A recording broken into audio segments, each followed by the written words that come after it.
days ago, I received an email with screenshots of certain directories on my personal computer.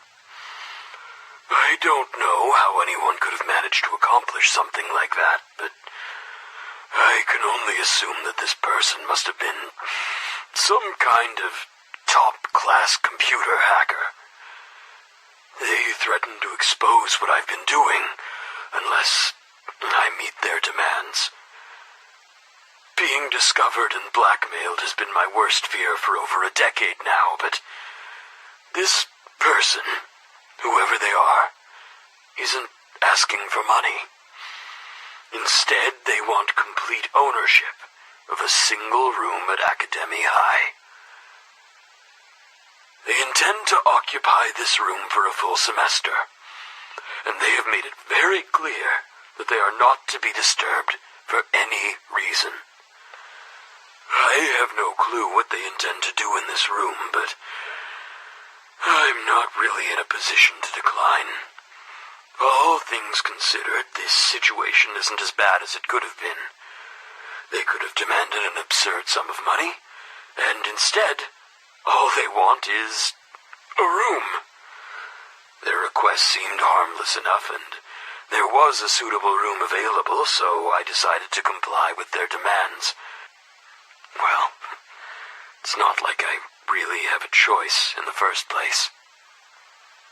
They also asked me to make sure that the room has certain equipment inside of it before they arrived.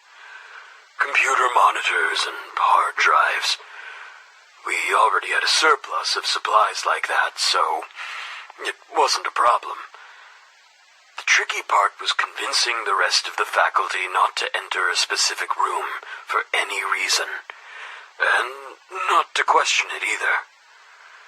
I spent a long time mulling it over and eventually came up with a cover story that seemed convincing enough to believe. To be perfectly honest, I'm a little proud of it. I told the faculty that a special needs student with extreme agoraphobia wishes to attend Academy High. Because of their intense social anxiety, they will remain secluded in one of the school's rooms, and are not to be disturbed, because it would trigger a panic attack.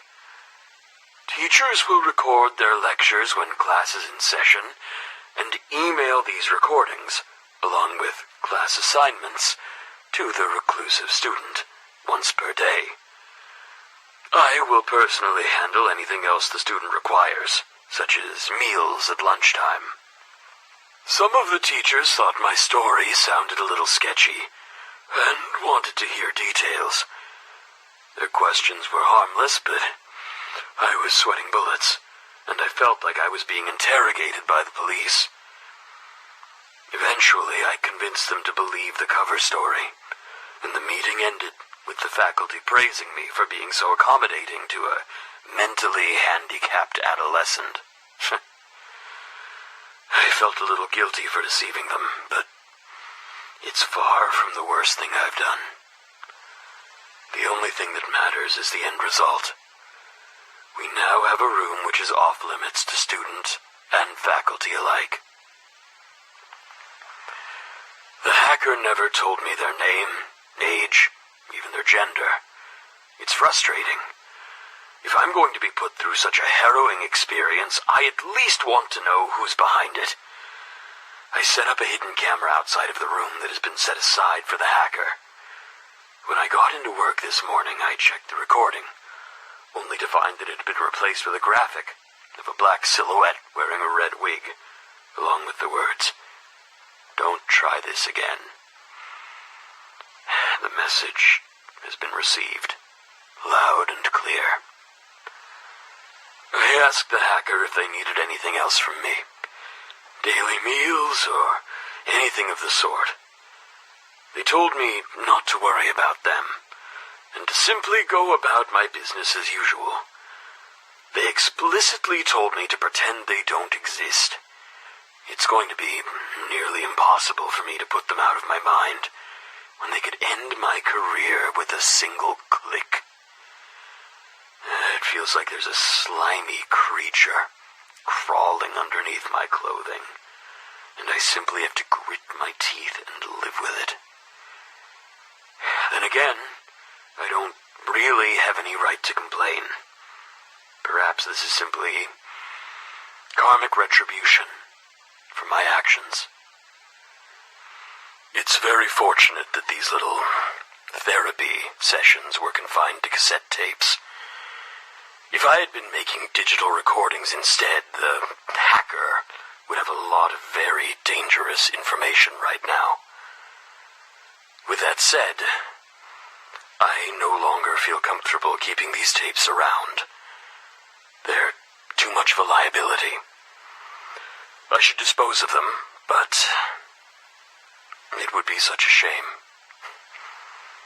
30 years of my innermost thoughts just tossed away like trash. It would feel like I'm wiping someone's memory. What was the point of recording anything at all if I was just going to destroy it one day?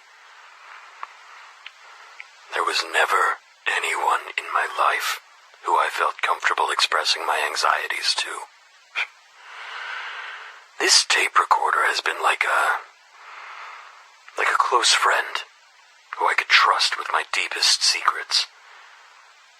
I know I have to dispose of these tapes, but maybe I'll keep them for a few days. Listen to them one last time. Try to figure out where it all went wrong. Then dispose of them when I've said my goodbyes. But there is one tape that I'm already prepared to part ways with. The tape I made after Mr. Psycho's recent, demands. It's far, far too risky for a recording like that to exist. That one must be destroyed immediately.